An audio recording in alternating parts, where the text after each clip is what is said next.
you're on the spot. You got that program running like it's a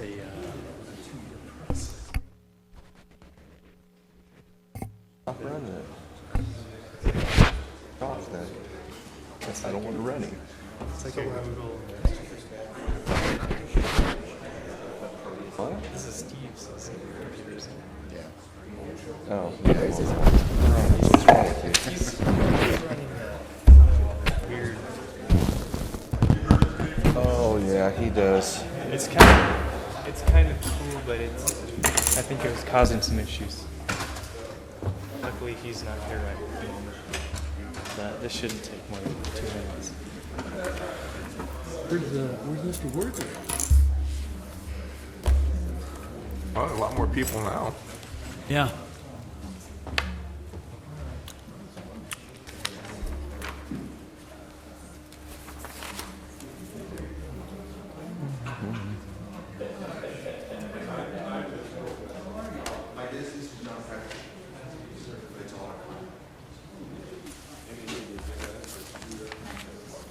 Same as this one, just colored more.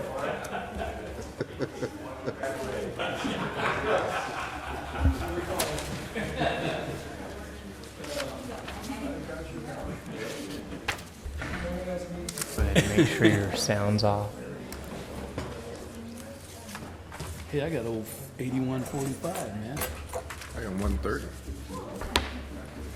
We're gonna get to go out there and put them through their paces. We could do a roundy around in the parking lot. They're too dangerous. We could each supervisor get in there. We could do a little roundy round out here in the parking lot. See who's got the. Well, I told him I want to take mine out in the back lot Yeah, see if we can see how it handles. right before we give it to him. I'm not getting on the same road with Ennis. Or dirt track. Hey, he got a refresher dose yesterday riding with me. We dove in there on the Got your 198. key? Yeah, we got the keys. Yeah, we're ready to go. I really want to test mine. Yeah, I do too. I'd like to take it out. Yeah, We'd like to. you're gonna have to go try Can we it do a first roundy and round see. maybe down at Department of Ed in the back or something? Drop the I think transmission we need before we deliver it. I think we will need a police escort for you. I think mine's getting a little weak. Supervisor Ennis, I think my training's getting a little weak. I got my Visalia. wild driver. I got my Visalia to invite.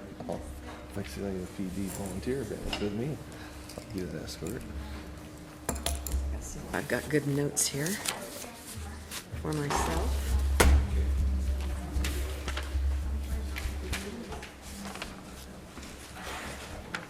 I already got the guys in for the president. You got, somebody just give me this pen or did I bring it?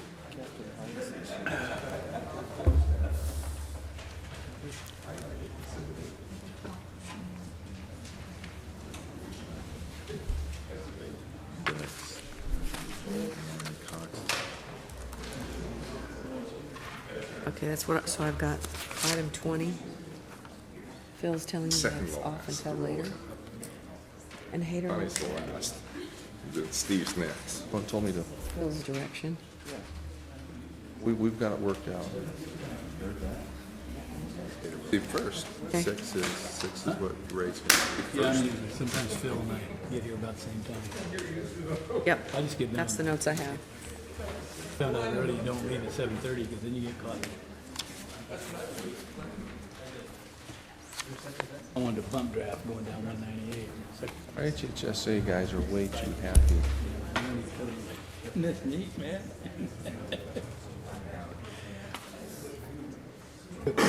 Four tracks that went through the fence. What was that all about?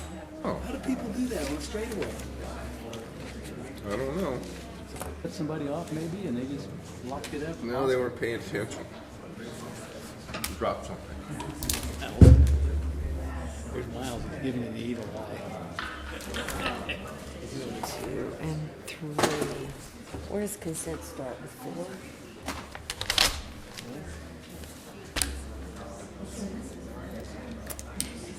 Three back Bring it back in. later.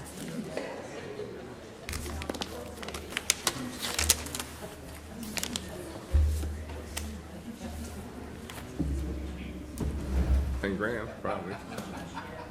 15 grand. Everybody probably gets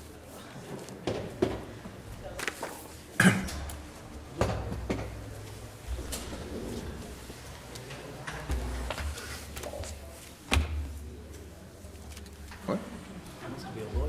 Is that right? That's too bad. They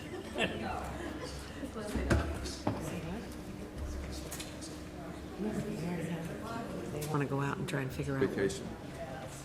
Take a month. Hey there, Stephen. Hey, we're a little bit worried about you, bud. Did you have to bump draft to get in? Every stoplight I possibly could.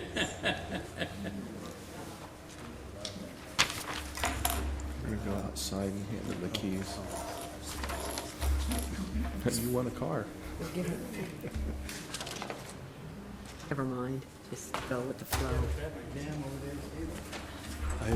Every light at the very beginning, yeah. Are you sufficiently organized, Supervisor? I'm ready. I was born ready. I would say something right now, but I'm on the microphone and this meeting's being recorded. I will hold my comments until later. Righty then. Good morning. Welcome to the July 29, 2008 meeting of the Tulare County Board of Supervisors. Please join the board and I as we salute the flag and then remain standing for a moment of silence. I pledge allegiance to the flag of the United States of America and to the republic for which it stands, one nation under God, indivisible, with liberty and justice for all.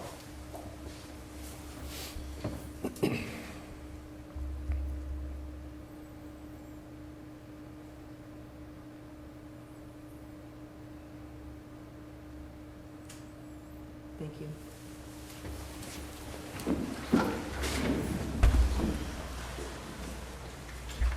Ladies and gentlemen, we do have an addendum item that I would like to take first as the board convenes this morning.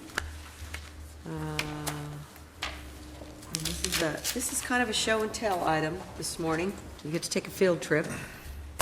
Supervisor Worthley, we weren't here earlier when I decided to pass out keys. You've got yours.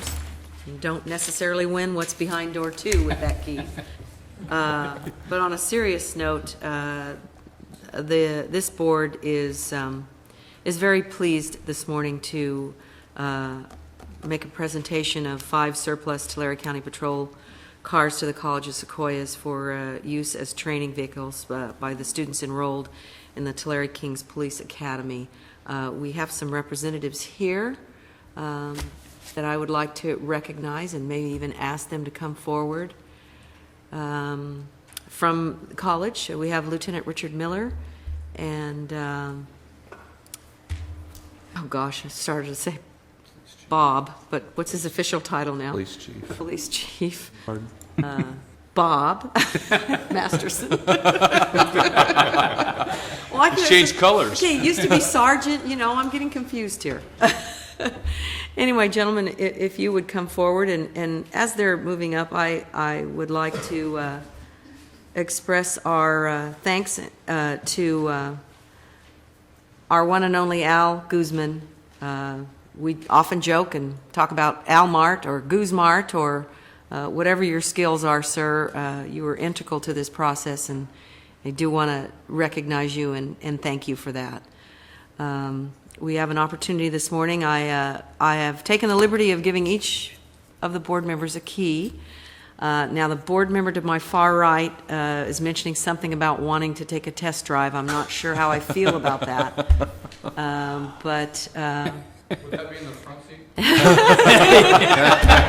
hope so. I don't want to be in there. but I think before, Phil and I wanted to have a grudge race out here. before we move to that official part of going outside and actually looking at the vehicles and presenting you the keys, I'd like to give my board members the opportunity to speak, and then certainly, or maybe we should have you actually speak first. We'll have you just introduce yourselves again and talk to us a little bit, and then we'll have some board comments, and then we'll go out inside and see what's going on out there. Very good. My name's Richard Miller. I'm the interim director of the Tulare Kings County Police Academy and Public Safety Training Department at the College of Sequoias. And I wish to take this time to thank the Board of Supervisors, the County of Tulare, and of course Tulare County Sheriff's Department for their generous and gracious donation of those vehicles to our training program. We do use those in vehicle operations and in scenario testing and many other venues in the training. And currently we have a number of 88, 89 vintage vehicles. And it's very difficult to keep them in the proper shape. You fix one thing and something else immediately goes out, and continue to get them smogged is a challenge. So this is going to be a wonderful, wonderful addition to our training department. And again, on behalf of the college and the Public Safety Training Department, I thank you so much. Well, it's certainly our honor, and since I gave you such a bad time, Supervisor Ennis, I think I'll start down there at your end if you have any comments. Well, to me, it sounds like it must be a clean air issue here with those old cars, getting them off the road. So, but no, good program.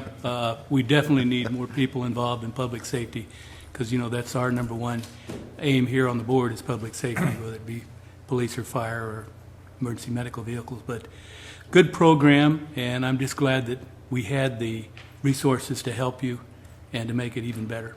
So thank you. Supervisor Shida? Well, as Supervisor Ennis mentioned, your program is well known. It's a very good program, and we all know how short we are of trained people in your profession. So it's our pleasure to donate these vehicles to you, because we were able to do this at this point in time. I wish you'd maybe asked a couple of years ago. We had some cars for you a couple of years ago. But enjoy these cars, and I hope your students don't put them in our county compound yard. But overall, it's our pleasure that we can help wherever we can. Thank you. Supervisor Worthy? Well, I understand he's come with a taillight guarantee, which means if you get around that corner, guarantee's up. But it is one of those great things about the county. We have been able to do things like this with COS and with other nonprofit organizations, educational organizations, providing extra fire equipment, apparatus, other vehicles, and that sort of thing. And it's a good way for us to utilize the public's resources. And so I'm very happy that we can provide you with these vehicles, and I hope that you have long, good use of them. Thank you. And next, our resident close to a law enforcement supervisor. I think that I always tease Supervisor Worthy about being our private counsel with his legal background. Supervisor Cox, I've often teased you about it, but we do appreciate your attention to all of law enforcement. So I'm sure you have something to say. I'll make mine brief. You know, people say government, the wheels of government turn slowly. I do not believe that. I think the wheels of government turn fast when you have the right people to deal with. In the middle of last week, I had lunch with this sounds weird, Chief Masterson. Had lunch with him, and I didn't know why was he calling me to have lunch, and we're about finished. We're about ready to stand up and walk away. And he goes, "Well, by the way, you have a car lot full of termed out Crown Vics over there. Our program has a need of some of them." And so I said, "Well, how many do you need?" He said, "Well, all of them would be nice." and he told me that Kings County actually committed 4 units. I said, "Okay, well, we'll commit 5 units, so we'll one up them." You thought he was just having lunch with you because he liked you. I thought we were just having a nice lunch. There are no free lunch. They always want something, and I paid, by the way. And so within 30 minutes, I called Al Guzman and explained to him what we wanted to do. And the first words out of his mouth were, "Yes, we can do it." He goes, "I have 3 ways I can do it. We can sell them for $1. We can do whatever needs to be done." And this all happened in about 3 days. So I want to thank Al for his can-do attitude. Always. Because a single phone call, we were able to get back to a COS within hours and tell them, you've got the vehicles that you need for your training program. And it's really a need because when those folks are out there training in the vehicles, it's a lot different training in a vehicle that might be 3, 4, 5 years old other than 20 years old, and although they might come and drive a car that's 5 or 6 years old when they first get on, it's important to have that experience driving the newer car. So I'm glad to have played a little teeny part in this. I don't think Chief Masterson understood. He could have just called Al Guzman himself and said, we have need of your cars, and he would have given him the same service that he gave this board, because that's Al's attitude. He is a can-do person. So Al, thank you very much for your can-do attitude in helping us get this done quickly. And it's good to be a partner with COS.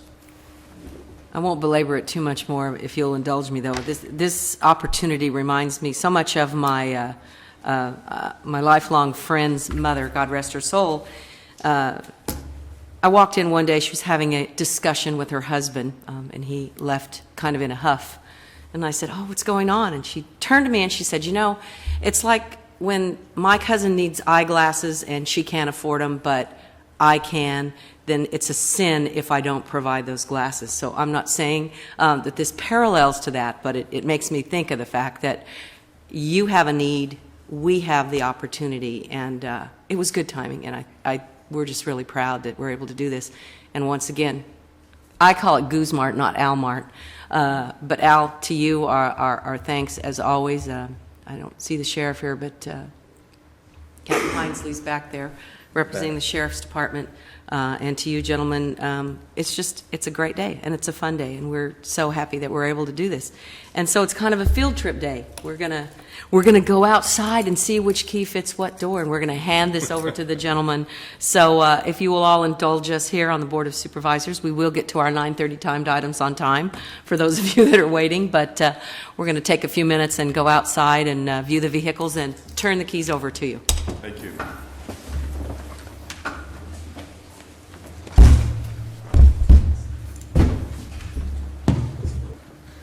If I didn't resign, I read between the lines, if I didn't resign, I was getting canned. And then we're crucified. Supervisor Ennis will be right back. Between the Yeah, lines, cruising. he understood it. I'm just kidding. Time to move on.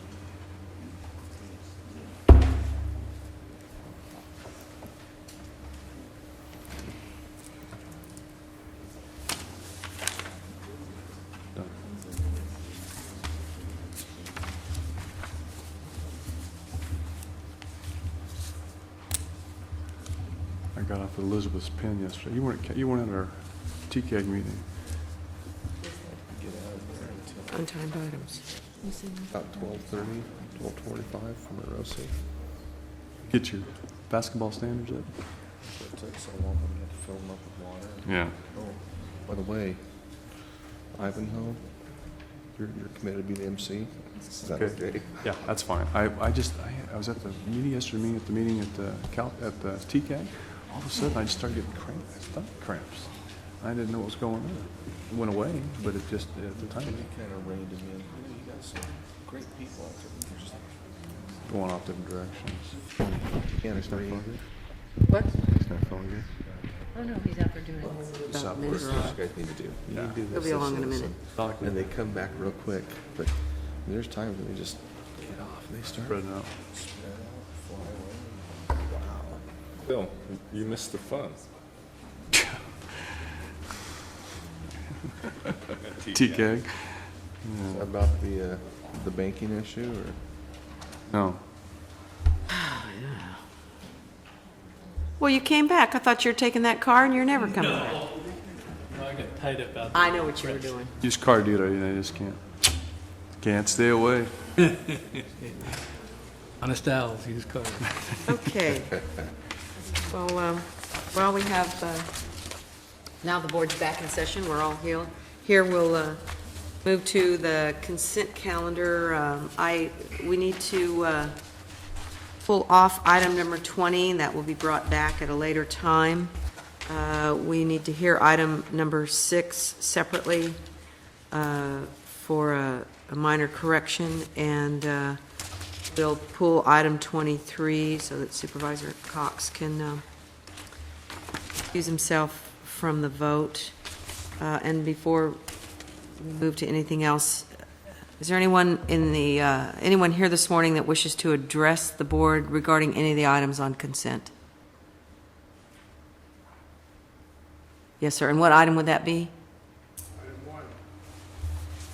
Oh, well, that's a public hearing. You'll get your chance on that. I'm talking about the consent calendar. Items 4 through 25.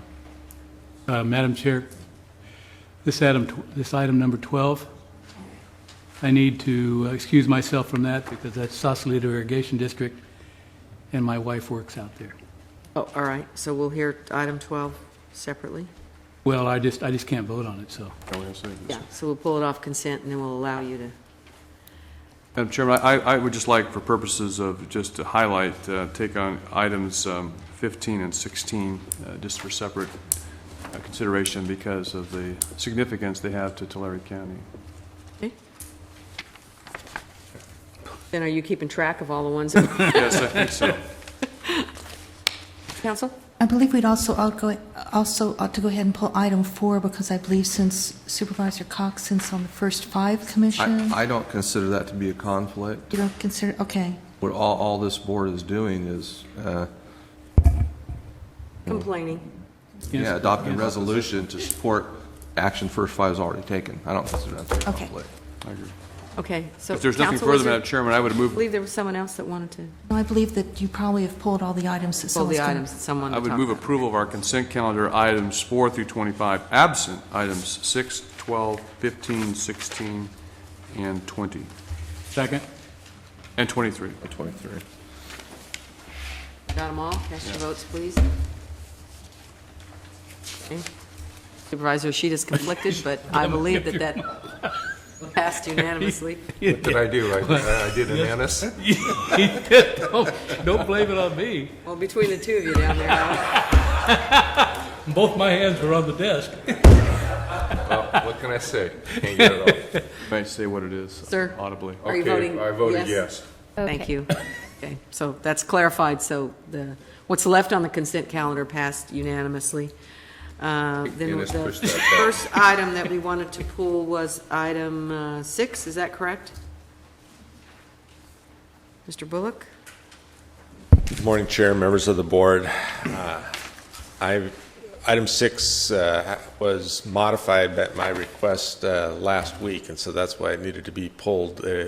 Changes, just briefly, were in the agreement with the clinic in the section related to termination. I asked that we put without cause language into the contract so that we have without cause termination rights. And also I added language that would allow us to terminate in the event that our certification status changes for the clinics. So that's the 2 changes, and that's why it had to be pulled. Okay, thank you, Mr. Bullock. Okay, Chair will entertain a motion. Motion to approve item 6. Second. Motion and second, cast your votes, please. Unanimously. Let's see if I can do this in numerical order. Item 12.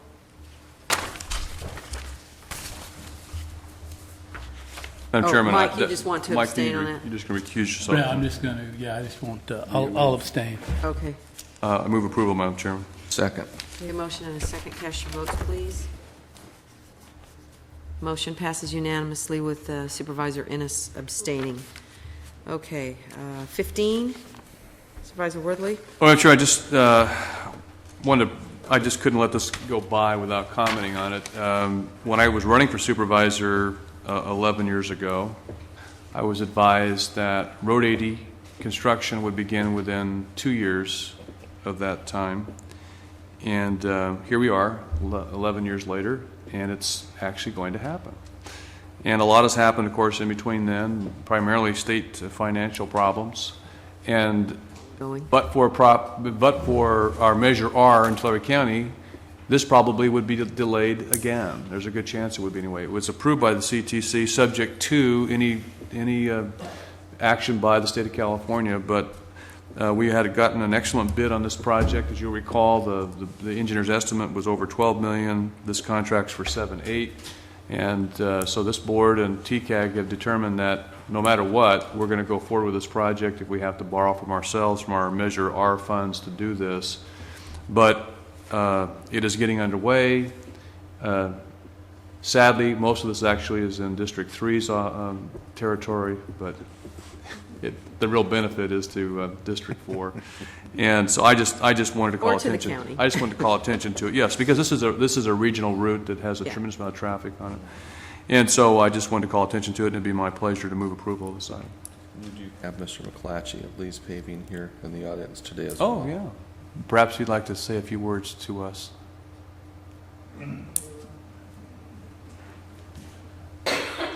I noticed his mobilization cost was zero. It helps to be the local guy, right? Yeah, I just got to drive across the street. My name is Lee McClatchy. I'm the contractor for the Road 80 job. And I just appreciate Tulare County putting it out to bid right across the street from my office. We plan to get this job started as soon as possible and try to get as much done this year as we can. I don't know whether the weather will catch us or not. If it's as dry as it was last year, it won't catch us. But we will probably shut down for the winter. But we will get as much done this year as possible and hopefully finish it in the spring. Great. That's great. Thank you very much. As long as we don't wait till you're chairman again, Supervisor. Well, just one last comment is that this particular stretch, which begins at Goshen, I'm sorry, not Goshen, but Riggins Avenue, and then goes up to 328 and beyond, is a significant part of this. It's about 3 miles in length, and it will include the intersection at 328, which will be signalized. And we are currently working on a project which will change the configuration of the landfill so that the opening in entrance to that will move off of Road 80 onto 328. And so from the Visalia and people who are coming from the east, there will be no need to even get on Road 80 in order to transport refuse onto the land site. So Sounds like these a two very projects are safe working together at the alternative. same time in a very, very good way that will help the traffic flow on Road 80, which is desperately needed. Well, I believe you I made the motion. made a motion. Was Second. there a second? There is a second. Cast your votes, please. Okay, motion passes unanimously. Item 16, can I assume, sir, that It's a little bit of the ditto. Item 16 is a traffic signal project, but unlike some traffic signal projects, it is part and parcel of a larger project on Avenue 416, also known as Mountain View in Fresno County and El Monte in Tulare County. This is being built to the specifications of the future expansion of all of Avenue 416, and this particular intersection has been deemed the #1 intersection in all of Tulare County in terms of its needs for this signalization. This is actually our very first fully funded Measure R project, I believe. And again, the bid came in about 10%, I believe it was 10 or 15% under the amount projected by our engineer. And so it's a very good price and something desperately needed, and again, a great benefit to transportation on a regional road. So it'll be my pleasure to move approval of this item. Second. I have a motion and a second. Cast your votes, please. Motion passes unanimously. And then we need to move to item 23. Supervisor Cox, I believe you're going to. Oh, wait, 20's off the chart. Move approval. Second? Motion and a second. Cast your votes, please. Not headed. I'm not going to vote. But I again activated late, so I'm sorry. Okay, so we all, want us all to vote again? Okay. Motion passes unanimously with Supervisor Cox recusing himself from the vote. Did I miss anything? Consent calendar? Alrighty then. And then move to our 9:30 timed items.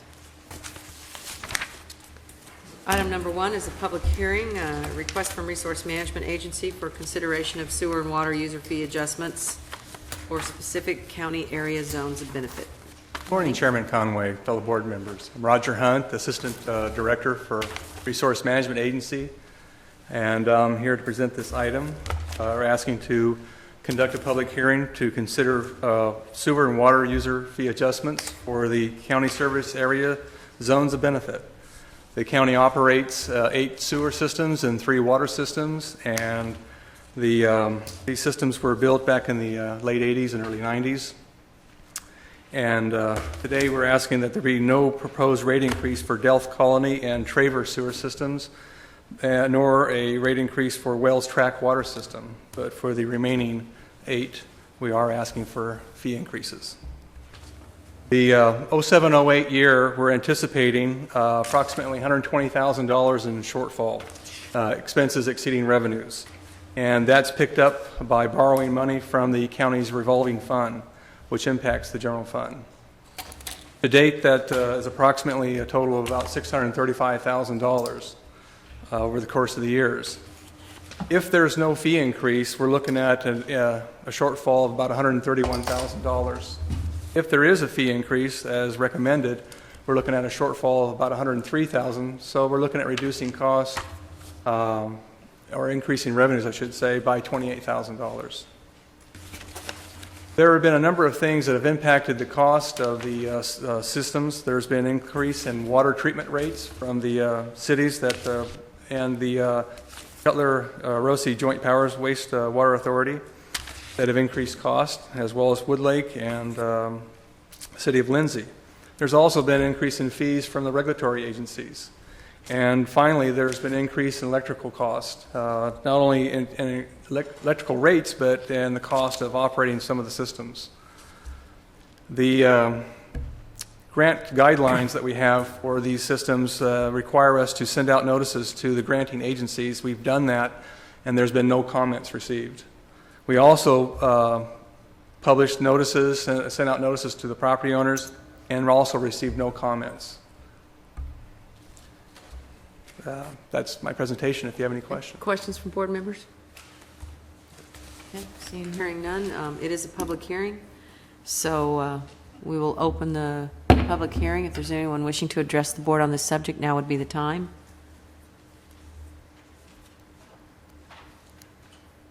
Morning. We are recording the meeting, so if you'll just give us your name and address for the record. I'm Randy Talalian. I'm a resident of Visalia. I'm a property owner in Yedem.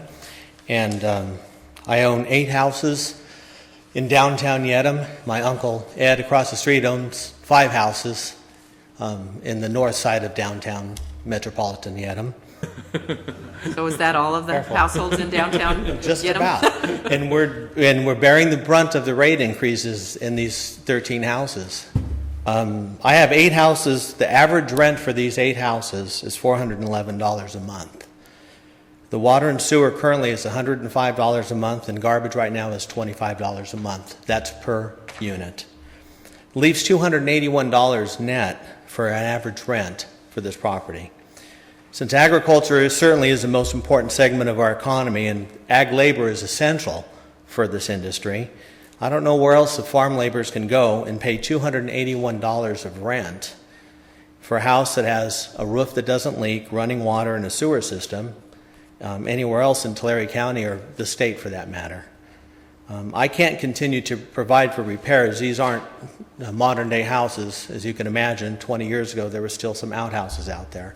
I do everything I can to keep these houses in good repair and order and in a safe environment for not only the workers but their families and their children.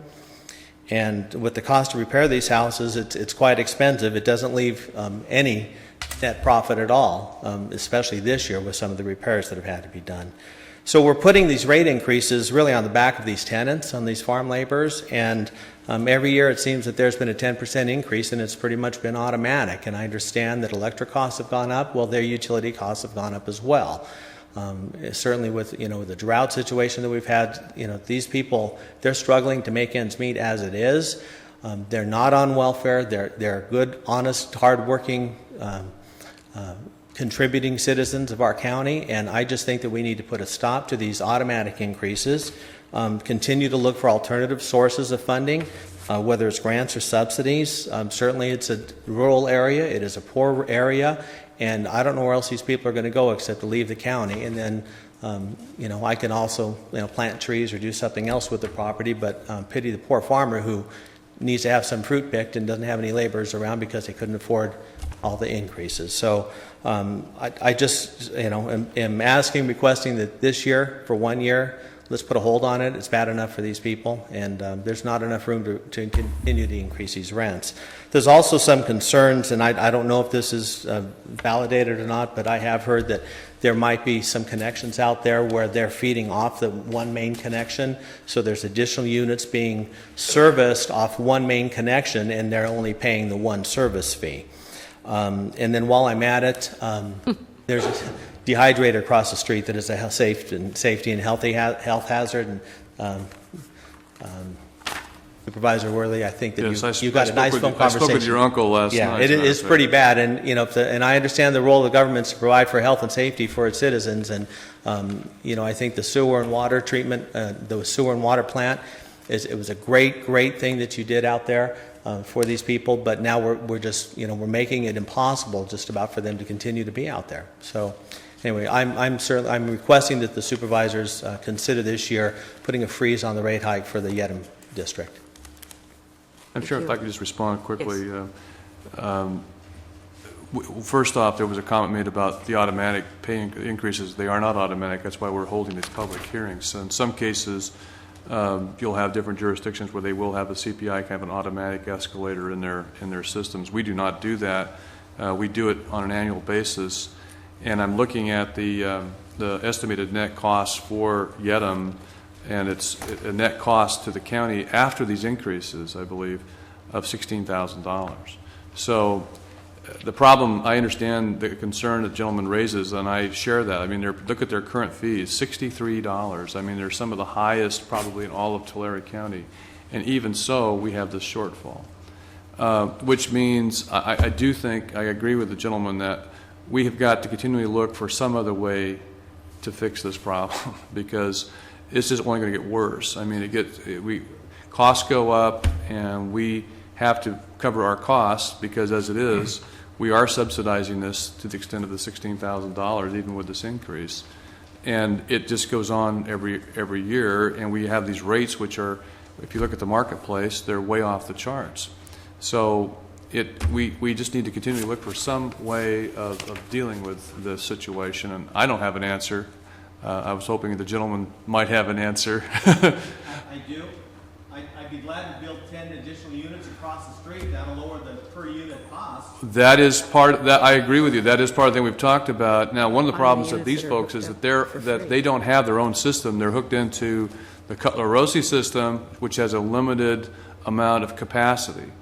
And Mr. Hader's working on a project, and I don't know where we are currently in the Traver, which would look at a totally different type of system of providing this type of sewage service, which if we can get that operational and that works successfully, we would be looking at perhaps the potential of moving into this community and other communities similarly situated where they could migrate off of a fixed pipeline like they have right now and perhaps have their own system, and probably could sell the system, the capacity back to Cutler-Rossi perhaps. But that is something we have to look at. We have to continue to look at any options we can. I was reminded also the other day of a gentleman who has a problem with power supply, and he's entered into a contract with PG&E to put in $1 million worth of, or it's actually $12 million worth of solar panels.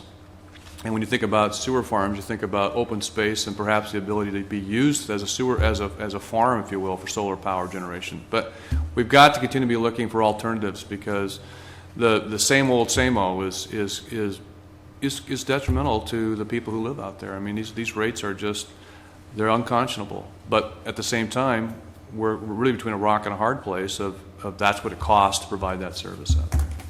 If I may comment, I know that we've looked at trying to keep the cost down to a minimum, and as we've noted that there are outside reasons for those cost increase. But as administrative, right now we're billing the residents on a monthly basis.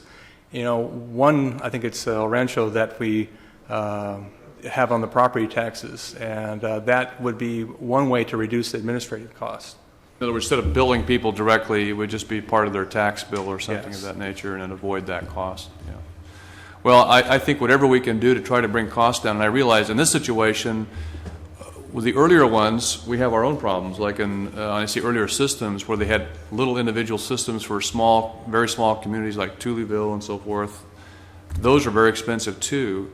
In this case, where you have outlying areas that are connected to a larger facility, such as Yedem is in East Orosi, they get kind of bombarded in another way, which is as those costs go up, that they're at the central location, they just get passed on, and there's really no opportunity for negotiation, discussions, or whatever. They just get, here's a bill, you will pay it, and but that's been bit of a problem as well. So I'm very hopeful that our Traver pilot project, if and when it gets operational, may provide us a different route down the road, but it's not, obviously not for this year. So I'm sorry I can't support the idea that we would not increase the rates this year, because even by increasing them, we will be still subsidizing them to a great extent, and that's just an unfortunate situation that we're now in. Chairman And Conway. one last thing, I was going to just, while I've got my folks here, the issue about a code compliance issue in Yedem, I was going to call you just so I won't make the call. That's the old dehydrator, which is across the street from the canal and across from the post office. So we need to begin our enforcement proceedings here.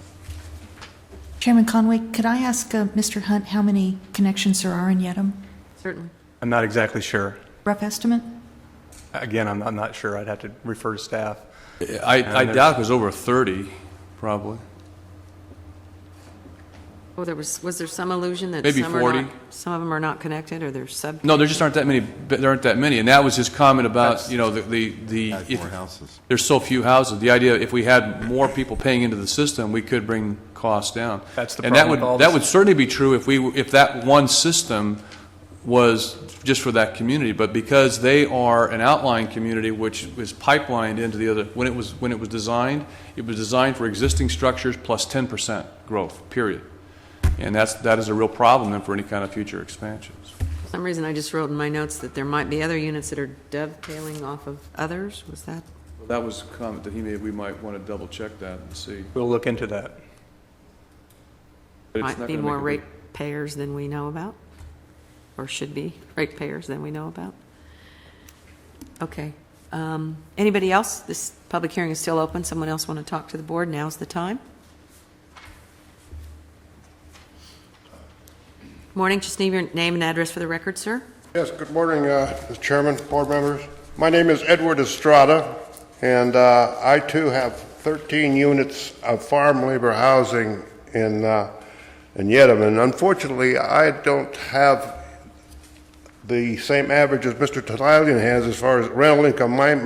My rentals are far less, and it's getting to the point that it's getting to the point that it's not very practical to operate if it keeps going this way, because I have to pass on the costs of the water and sewer to my tenants, and they're all, as I say, it's farm labor. They don't earn that much, and they don't always have work, and it's getting to be impossible.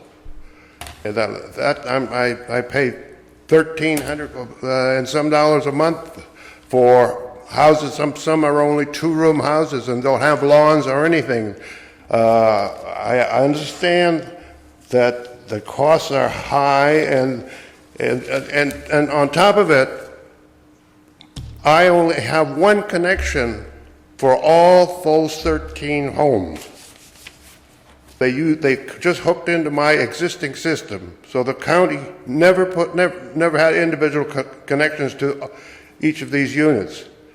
So it saved the county a whole lot of money to begin with, but there's no way that if somebody doesn't pay for their water and sewer, that it can be cut off. So that's why I have to collect the money.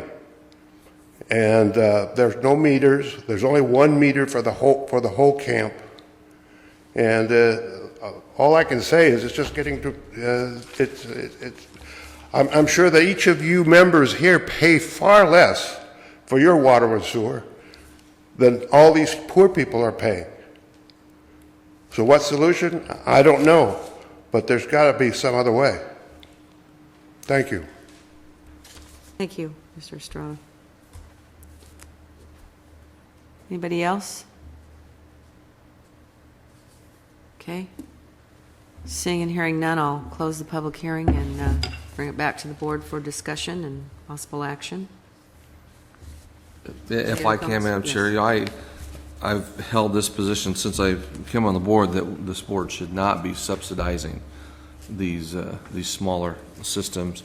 And we are looking for ways to fix it, but it's not a quick fix. Some of these systems are decades old or have decades-old agreements where they're being supplied service by another vendor, and we basically become a pass-through agency and a subsidizing agency. And word up to me, we're limited to a 10% increase. Am I correct? Correct. If it were up to me, I would make this a zero cost to the county, a net zero cost to the county. So I think a 10% increase, although I understand, the issues with the property owners, I can't justify having taxpayers living somewhere else who choose to live somewhere else subsidizing someone else's system. So, I would support staff recommendation to increase the rates by the maximum 10% that we're allowed.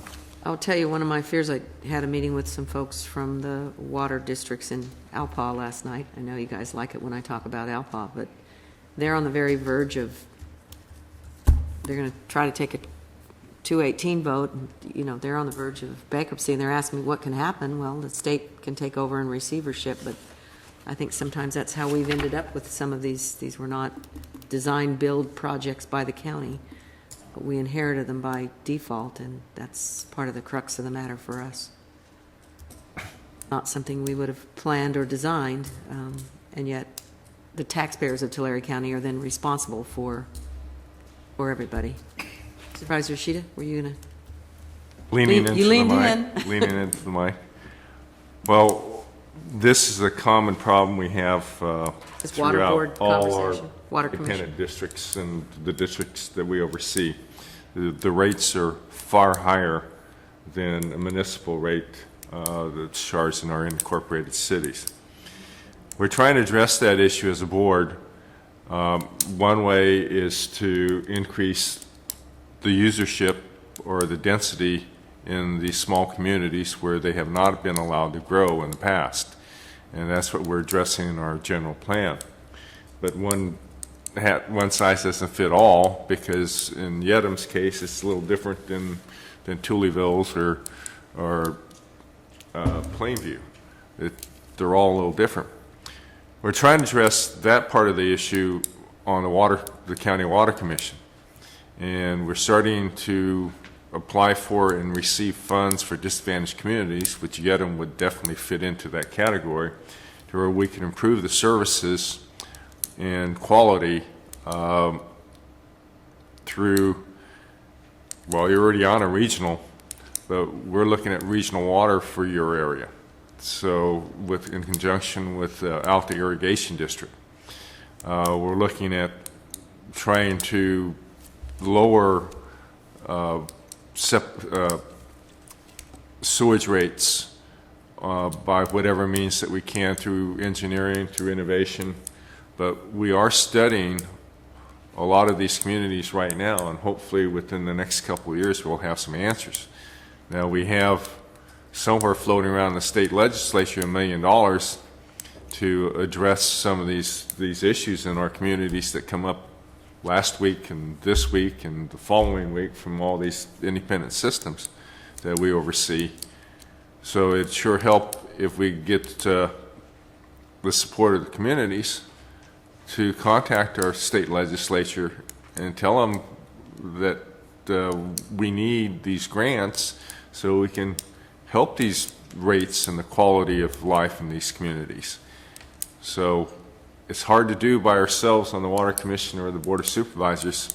We need your support too, those of you who are landowners in these communities, to let your electeds know that we do need some assistance on solving this problem.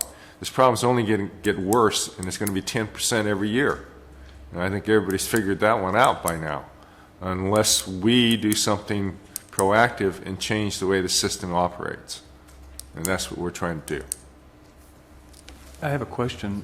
Roger, do you know what, as a percentage or a price, the increase is resulting from the increased state fees that are charged? No, I don't. Yeah, I mean, is that if it amounted to $5, $10, or $10? Because one thought comes to my mind is that, you know, here again, we have the state of California imposing a fee, which you're saying, well, this is what it costs us to do that.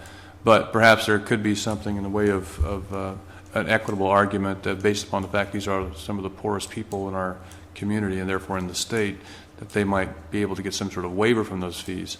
And it also strikes me about our utility bills, because I know that we have these tier 1, tier 2, and probably a water system is maybe exempt, doesn't qualify for that. In other words, it's so when you get above tier 2, you pay into tier 3 rates, tier 4 rates, which are much, much higher. Given the fact these are low-income people, if they would be able to qualify, and that would take a PUC act, that they might then be able to qualify for just no more than tier 1, tier 2 rates, that would help to reduce the electrical cost.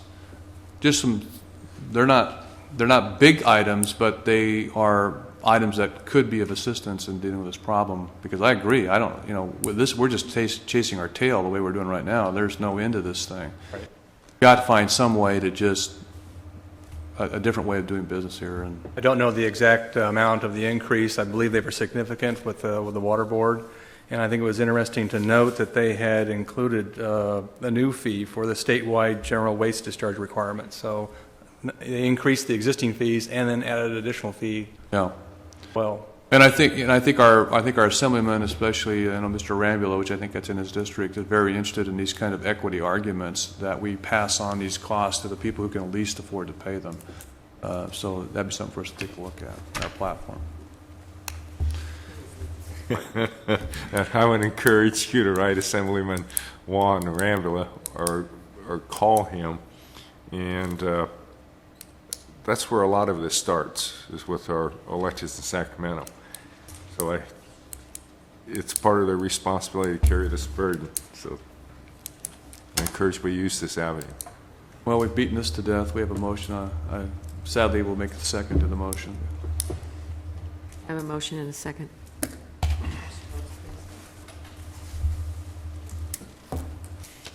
Motion passes unanimously with the caveat that we will continue to try to, through the Water Commission and through other means, to find some relief. Thank you. Okay. Item number 2 on our main agenda is another public hearing.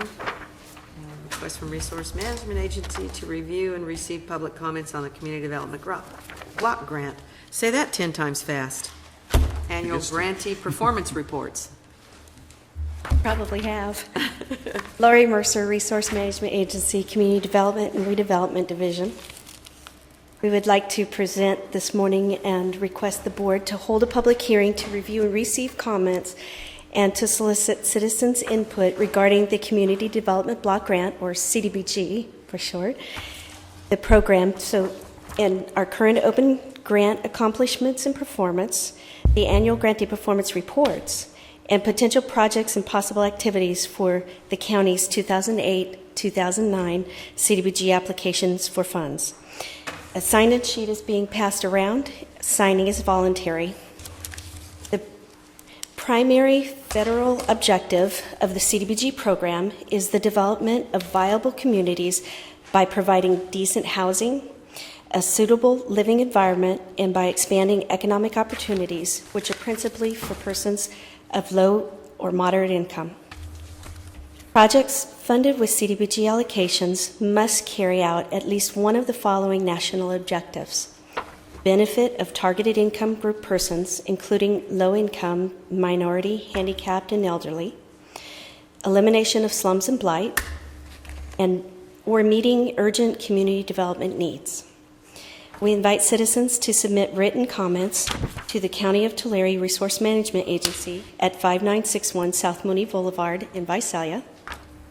And the hours that they can obtain additional information or submit those comments would be 7:30 to 5:30 Monday through Thursday, and between 8 and 12 p.m. on Fridays.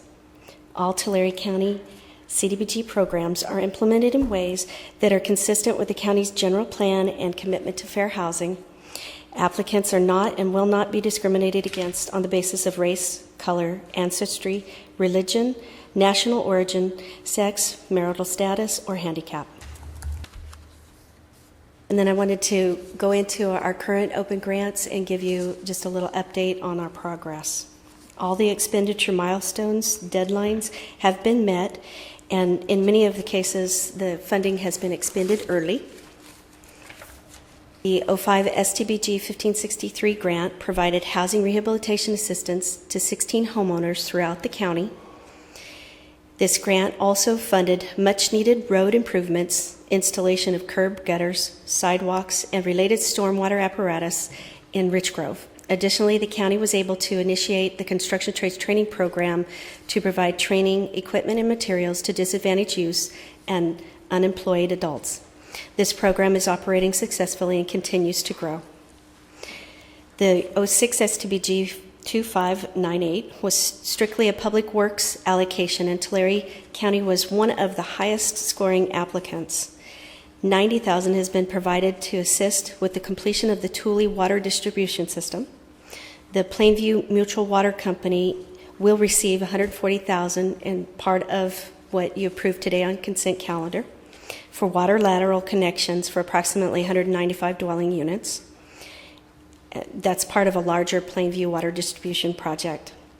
And the Rich Grove Community Services District will receive approximately $275,000 to rehabilitate well number 3, one of the wells in their distribution system. The 05 EDBG 1976 grant will provide business assistant loans, technical assistance, and business support, as well as general support such as child care, transportation, and counseling for new entrepreneurs and established businesses to expand or bring new much-needed services to the unincorporated communities. The 07 Freeze 2980 grant was a special allocation only available to jurisdictions affected by the January 2007 freeze, and this grant is providing employment training and jobs for individuals. There's approximately 34 that will be assisted for projects such as sidewalk construction, landscaping, and irrigation systems and maintenance. And additionally, the county will employ and train 5 individuals as office assistants. The county also provided $200,000 to FoodLink to assist with food distribution and the purchase of equipment to provide proper food storage. Our program income reuse funds have been utilized for several different projects. One in particular is the Allensworth emergency assistance that was provided earlier this year. It was also used for relocation assistance and for housing assistance throughout the county. A project consideration list has been provided for your review. Recommendations for project selection are based on need and collaborative efforts with community organizations, engineers, county agencies and divisions, as well as changes in funding requirements or program requirements, such as best practices. The known projects are listed in order to take advantage of new funding, to continue doing research for new sources, and in an effort to be as ready as possible when funding becomes available. Many of the projects described earlier with all the grants above were brought to our attention by partners such as Self-Help Enterprises and Community Services and Employment Training, CSET. Another great example of our collaborative efforts was the recent purchase of and dedication of a fire truck and fire safety equipment to the county's new fire department. With continued collaboration and support, we will again attempt to have projects lined up for future funding, starting the environmental process where feasible, attempting to stay abreast of new funding sources, and identify new sources with the various projects, which is one of the purposes of this public hearing. I also have a copy of our grant history, the spreadsheet, and I'll provide that to you as well so that you can take a look at it. I want to thank you for your efforts, support, and the direction that you've given us. I'm glad to answer any questions, and I look forward to what we can accomplish together. Questions from board members? Supervisor Cox, Got are you one going quick first? question. At what time is the final list of projects due? I know we still have in the, in our report, a long list of possibles. At what time is the staff recommendation or the recommendations due for the grant application? The CDBG program has a requirement to hold 2 public hearings for citizen participation. This is considered the first public hearing, and this is called the design phase. And we try to keep our list filled with projects and opportunities so that we can search for funding or when CDBG funds become available. It would be great to have direction today or very soon following this public hearing so that we can make sure that the applications that we prepare have your input on them. And is the second public hearing held by this board as well? The second public hearing is considered the application submittal public hearing as well, Which is when we bring the application to you. Which is when? There's one public hearing scheduled for August 12th for projects that have been on the list as well as new ones. There's a public, and that's for the technical assistant grants. There's actually 4 allocations available. We will be utilizing one of them for 2 separate allocations. I believe December, I'm not sure the exact date, but another one is scheduled in December for the EDBG allocation. The over-the-counter allocations will be coming as soon as projects are ready to go, and those are typically helping businesses that contact us and say that they would like to move into Tulare County. So we try to put the pre-application together, get pre-approved, and then move forward with an application. The general allocation will be coming back again, I believe, in January. Again, having it on the project list and having things ready to go is our attempt and effort to have these ready to go. Thank you. You're welcome. Board members? Okay. Well, this is a public hearing, so I will open that part of the process now. Anyone wishing to address the board on this item, now's the time.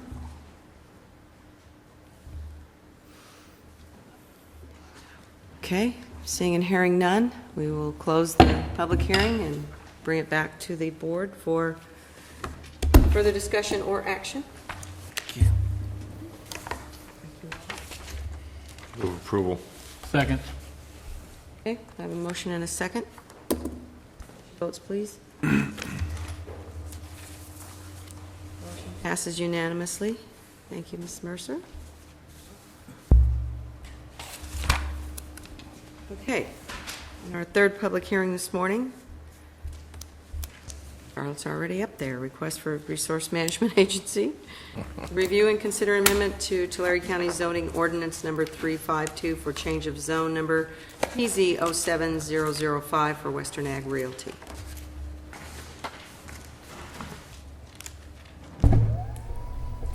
Thank you. Addendum items on this. Did you all get that? Board members, you all have your Yeah, the color copy. morning. Good morning, Madam Chair, Supervisors, Charlotte Rasuelas, RMA Planning Division. What you have before you today is a request by the Western Ag Realty for a change of zone on a 64-acre site from the existing AE20 zone to R1 on 57.6 acres of the site and to C1 SR on 6.5 acres of the site. The subject site is located on the north side of Avenue 144, approximately 350 feet west of Road 190 in Poplar. As you can see by the general plan map for Poplar, the subject is designated for medium density residential, the pink portion, commercial, the gray portion, and public, quasi-public is the small blue strips in the middle. The site is located within the urban development boundary of Poplar. Note that the land use designations are not compatible with the existing zoning on the site. approval of the requested zone classifications will bring the project parcels into compliance with the zoning consistency matrix in accordance with the Poplar Cotton Center Community Plan. The entire 64.1 acre site is presently zoned AE 20.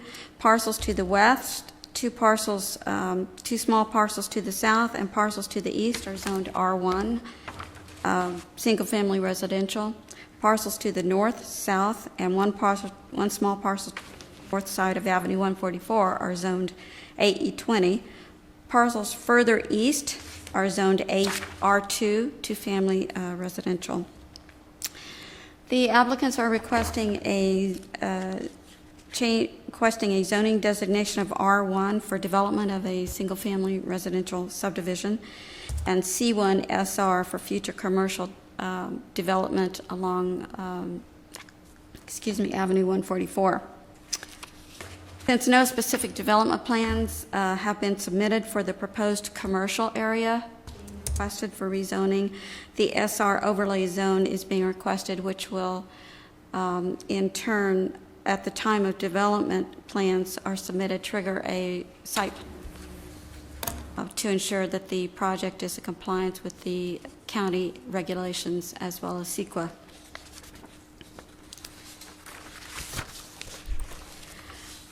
As you can see from this aerial, the subject site is wrapped around the Pleasant View Elementary School on 3 sides. This is an older aerial. The school site, which is located right here, is fully developed and operational. The eastern boundary of the subject site abuts the residential subdivisions. To the east, there are numerous residences and other types of development along Avenue 144, including 2 churches.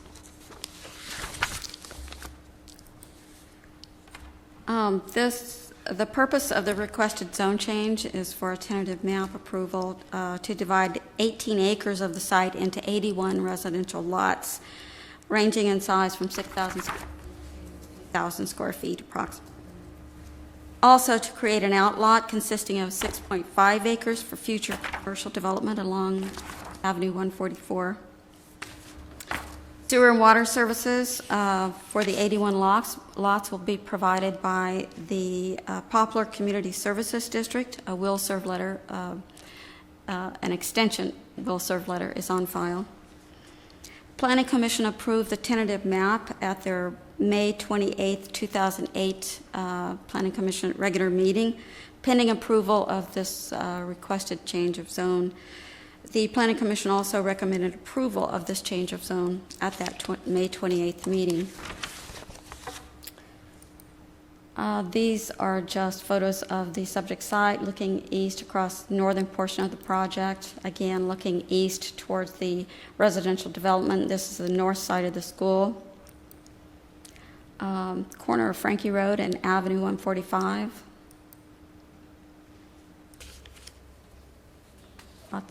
These are the apartments along Avenue 145, which abuts the project site on the south side. This is Frankie Avenue, or Frankie Road, which will be extended all the way up to 147, providing better circulation for the school, since they only have one way to get into the school right now, and that's Avenue 145. This is the school. And pending any questions you may have, that concludes staff's report. Thank you. Questions or comments from board members? Supervisor Cox. You have one. Does this include our hopefully new standard language where they'll create a assessment district for landscape, lighting, roads? Not landscape and lighting. So this has the standard 1 light per that's quarter not mile? policy yet, but they will have an assessment district for the roads and also for the inside roads. One's not required for a drainage system since they're being hooked up to urban services. So they're going to have 1 light per quarter mile, which is our standard policy? That gets into building codes, and I don't know that. I'm sorry. Okay. The narrative says 76 lots. It's actually 81 lots. It is. Thank you. Anybody else? Okay, well, it is a public hearing, so we will open the public hearing now. Anybody that wishes to address the board on this item, now is the time.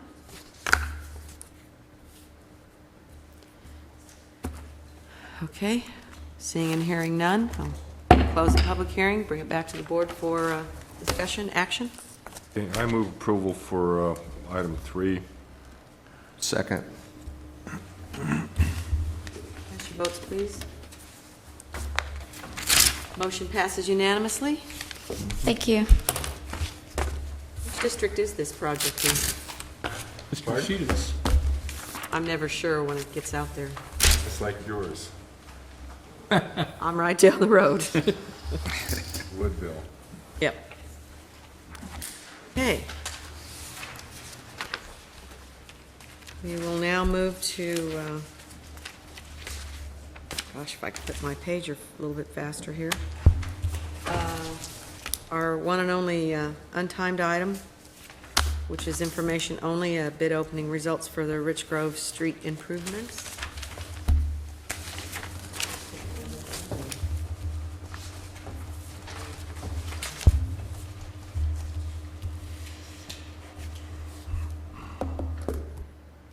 Okay.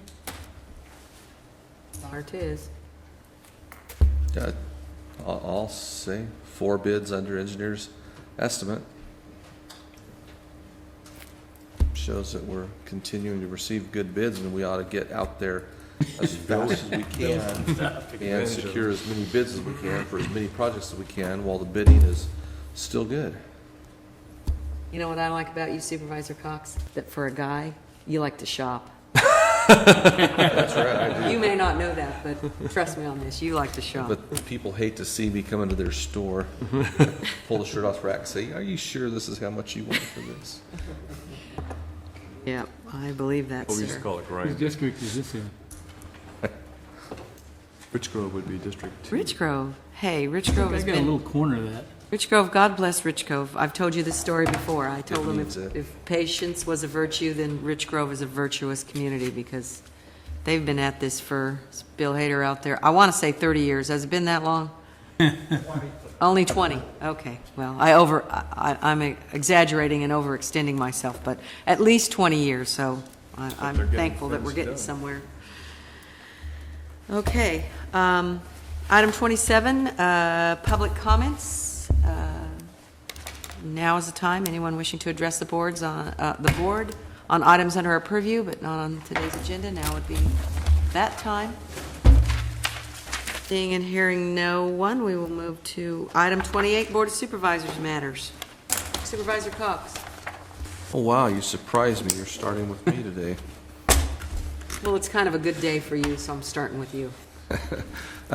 Just real briefly, we had another planning meeting for the Step Up for Ivanhoe Pride event, which will take place in August.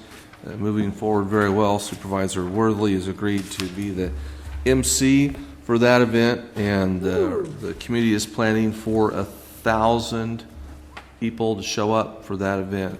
Will be somewhat like the other Step Up events that have taken place, and I can assure you this board is getting a wonderful bang for its buck because there are at least 30 community members that attend each of those planning meetings, which is double of what we had attend the Step Up planning meetings for the first event in Visalia that happened December of last year. So very great community to work with. Very community members are very involved, very active, and it looks to be a wonderful event.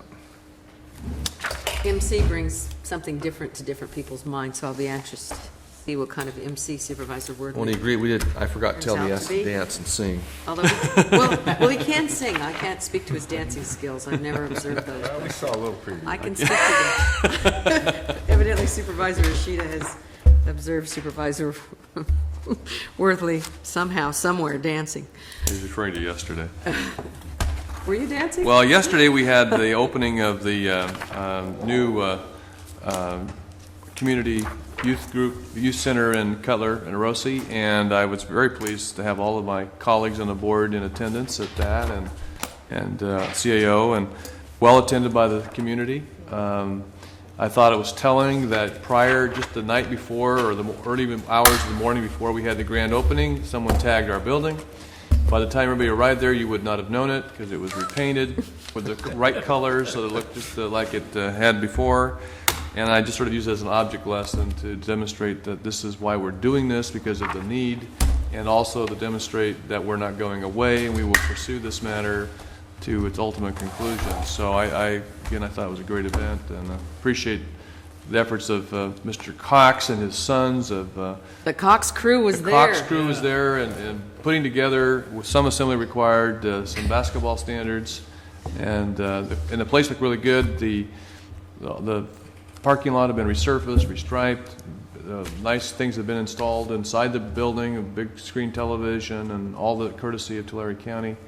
Al Guzmart again, and so we handed off a nice facility to the community to use, and we just hope that a lot of good things come out of it. And the pastor, the neighboring church spoke, and this is a real community-wide effort, and I'm sure it's going to pay off a lot of great dividends for Tulare County. I thought it was great, judging by the amount of the chamber and the community members that were there, but especially the youth, and they did a great job. I was impressed with that. Yeah. If I can, one quick additional note. Yesterday, the Loop bus route was amended in that area to include the stop at the youth center. So that happened, taking place this week. Fantastic, as some people would say. Supervisor Ishida. No comment. I thought I was going to hear something about the Water Commission, but I guess you'll save that for later. Supervisor Ennis? Well, the only comment I got, this is something that I kind of harp on all the time, is our management up in the mountains. But last Friday, we were very fortunate, the fact that we had the air tanker crews at Porterville Airport, because we had a fire start just above Coffee Camp, and it only consumed about 15 acres. But if that would have got away, that would have gone clear to the top of the hill. That would have took Camp Nelson, Ponderosa, probably Alpine, the whole thing. So we're very fortunate we did have the air tankers that got on immediately, got it put out within 2 hours after it started. So we just dodged a bullet this time. It isn't if, it's just when. We're going to have that major fire right up here. Thank you. Mayor Posa knows about that. I think, for that report. Of interest to note, especially for you, Supervisor Worthley, did you read Mr. McEwen's column this morning? But I wanted to tell him the answer really is pretty simple. Starts with chainsaws. Well, I look forward to reading your reply before you send it to me. I guess all I have to talk about is I actually am back in the swing of things and attended one of my town council meetings last night in beautiful downtown Pixley. But prior to that, met with some folks from my ongoing saga of the dueling water districts in Alpa. You can look at these meetings that we go to and the interaction that we have with the smaller, disadvantaged, unincorporated communities as a negative, but I tend to see things in a positive light. So it's ongoing issues, some of them that we may not be able to solve. I'm always encouraged by the fact that people are willing to participate, but it at least gives this supervisor lots of food for thought. In a new position. Going forward about potential opportunities that may come up. Okay, council.